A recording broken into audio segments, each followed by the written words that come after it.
Ensuite, il y a les enseignants qui vous disent que vous devez avoir vos diplômes, aller à l'université, trouver un travail, aller à l'université, n'allez pas à l'université.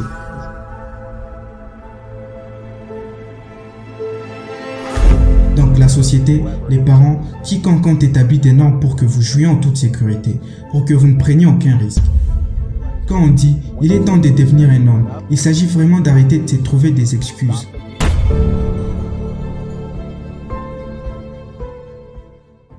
Premièrement, je sens que Dieu, ou quoi que ce soit, a déposé un super pouvoir en chacun de nous. Et nous faisons de ces super pouvoirs un échec si à notre mort nous n'avons pas atteint ses pleins potentiels. Deuxièmement, quel putain d'exemple vais-je donner à mes enfants, tu vois? Ils n'auront jamais à se dire « Papa choisit les chemins de la facilité plutôt celui de la difficulté », même si c'est ce que j'ai fait quand j'étais plus jeune dans ces courses-poursuites avec les flics. Je n'emprunterai plus jamais le chemin facile, je choisirai toujours le chemin difficile. Je crois que nous devons tous être des avions de chasse, mais nous sommes neutralisés par nos parents, nos grands-parents, à cause de ces putains de filtres qu'ils ont de leur propre vision de la vie, les expériences qu'ils ont eues. Ensuite, il y a les enseignants qui vous disent que vous devez avoir vos diplômes, aller à l'université, trouver un travail, aller à l'université, n'allez pas à l'université. Aujourd'hui, n'allez pas à l'université. C'est la pire chose que vous pourriez faire, sauf si vous voulez être un médecin, avocat, comptable, tu sais. À part ça, n'allez pas à l'université. Vous pouvez faire beaucoup plus dans la vie sans aller à l'université. Et encore, les professeurs contribuent à vous neutraliser. Ils vous retirent cette faim et cette rage de réussir qui est en vous. Ils vous rendent putain d'inoffensifs. Et maintenant, vous êtes juste faible. Je ne veux pas prendre trop de risques. Je vais vivre une bonne vie.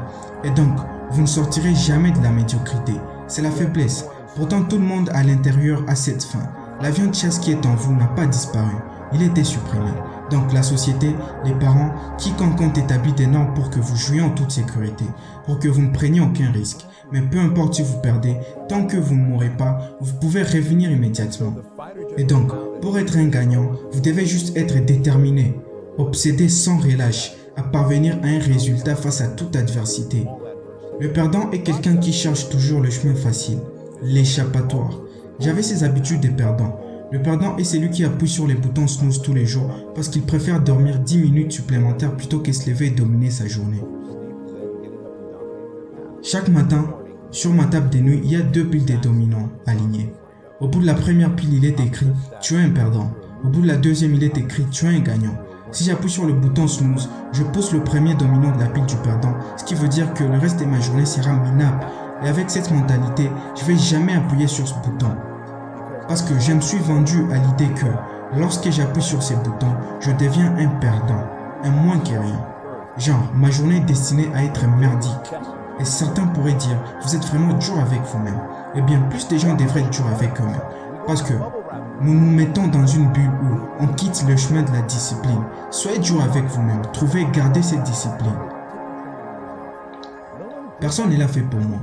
Quand je suis arrivé dans ce pays, c'était comme, allez, démerde-toi. Ou alors on me disait, ne prends pas de risques et trouve un bon travail. Allez vous faire foutre, sois un avion de chasse. Allez au combat tous les jours. Prenez des risques et c'est ce que fait un gagnant. Le perdant est installé dans sa petite vie routinière et c'est putain d'ennuyeux. Et la raison pour laquelle je me réveille à 5 h du matin sans jamais toucher le bouton snooze avec un rituel matinal de prendre une douche, boire un verre d'eau, un café, une boisson protéinée, d'aller jouer avec Cookie mon chien, puis de m'asseoir dans mon canapé en regardant littéralement sur mon iPhone quelles sont les 3 choses que je dois faire ce matin. C'est mes 5% qui auront un impact. Et puis je pose mon iPhone à l'envers en mode silencieux et je l'éloigne de moi. C'est mon rituel, c'est la même putain de routine et c'est une super routine parce que chaque jour est un défi. L'entraînement est un défi, mon travail est un défi. J'arrive dans mon entreprise et un nouveau défi se présente. Nous devrons faire face aux problèmes. J'avais constamment des problèmes du tiers-monde. Pas d'argent, pas d'opportunité, pas d'espoir. Très rapidement, j'ai réalisé que quand on dit « il est temps de devenir un homme », il s'agit vraiment d'arrêter de se trouver des excuses, de prendre le contrôle de sa situation et de réaliser son potentiel. Je savais que j'avais ce potentiel pour construire une grande marque, une franchise pour laquelle je pourrais aider des millions de personnes chaque jour partout dans le monde. Mais pour cela, je devais devenir un leader efficace. Tout d'abord, je devais me discipliner. Ensuite, arrêter d'être un hypocrite. J'ai dû apprendre à communiquer et à donner des commentaires sans avoir à me demander si j'avais leur permission. Je devais avoir une vision claire. Où va mon entreprise? Combien d'emplacements je veux? comment et quand est-ce qu'on va y arriver. Je n'avais pas ça. Mais une fois encore, la plupart des gens se sentent comme « Ouais, je pense qu'il y a quelque chose de grand en moi, mais je ne veux pas l'explorer, je vais juste jouer prudemment, je veux rester dans la zone de confort. » Mais nous n'aurions pas été envoyés sur cette planète si nous n'avions pas cette grande chose à accomplir. On dit pas je suis main ou je suis jambe, mais on dit c'est ma main, c'est ma jambe. Mon corps, mon nom. Donc qui suis-je?